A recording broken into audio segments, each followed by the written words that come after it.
Aujourd'hui, c'est une toute petite vidéo qui vous accompagne durant cette petite journée. On va parler de Vice Versa. Pour rappel, Vice Versa est un film qui sort en juin 2024, qui est la suite d'un film qui est sorti en 2015, et non en 2013, j'en suis confus. Et on a donc l'évolution du personnage de Riley. Très bien.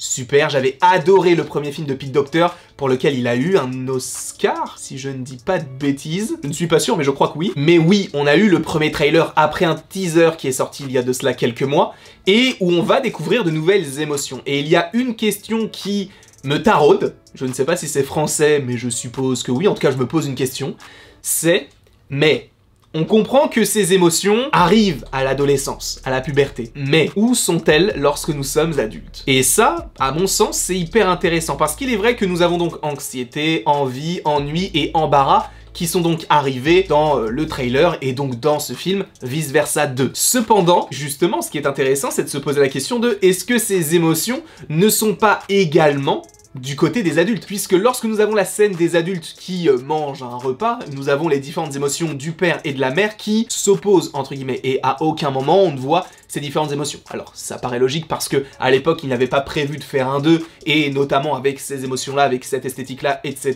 Donc, c'était plus compliqué de ramener d'autres émotions dans le 2, mais où sont-elles? Est-ce qu'elles ont disparu? Est-ce que lorsque nous devenons adultes, nous n'avons plus d'envie, nous ne sommes plus ennuyés, on n'est plus dans l'embarras et on n'a plus d'anxiété?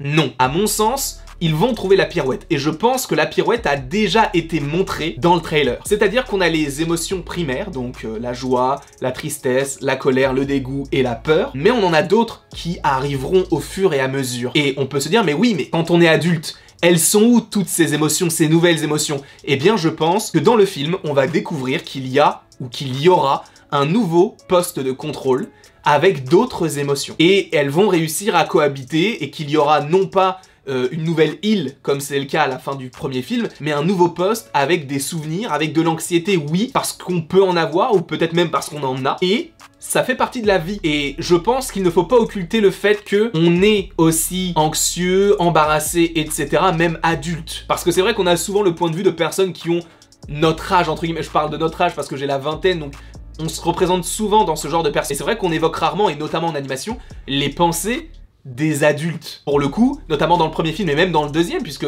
on a un moment dans le trailer où on voit que les émotions, tristesse, etc., qui justement ne font pas mention pour l'instant d'anxiété du côté des adultes, puisque je pense que cette pensée est infinie, donc cet endroit où nous avons les postes de contrôle et les îles différentes, etc., je pense que c'est infini, mais il est possible qu'à un autre endroit, dans cet endroit-là, on ait un autre poste, on ait les émotions de la puberté qui apparaissent, on pourra même à un moment donné avoir les émotions de la crise de la quarantaine avec un Vice Versa 3, admettons, je ne sais pas, mais ça serait hyper intéressant qu'on développe cet aspect-là. Je ne sais pas en tout cas ce que vous en pensez, moi j'aimerais bien que ce soit le cas. C'est tout ce que j'avais à dire. C'était vraiment une toute petite vidéo parce que je me posais la question et je ne pensais pas forcément avoir assez de temps pour pouvoir l'évoquer comme il se doit en shorts avec 1 minute. Donc je préférais faire à la limite une vidéo de 3-4 minutes maximum pour vous en parler. Une petite pastille dans la journée, ça fait toujours pas forcément du bien, je ne sais pas.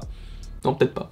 Quoi qu'il en soit, je vous remercie beaucoup d'avoir été présent. Et après tout ceci, il ne me reste plus qu'à vous dire à la prochaine pour la prochaine.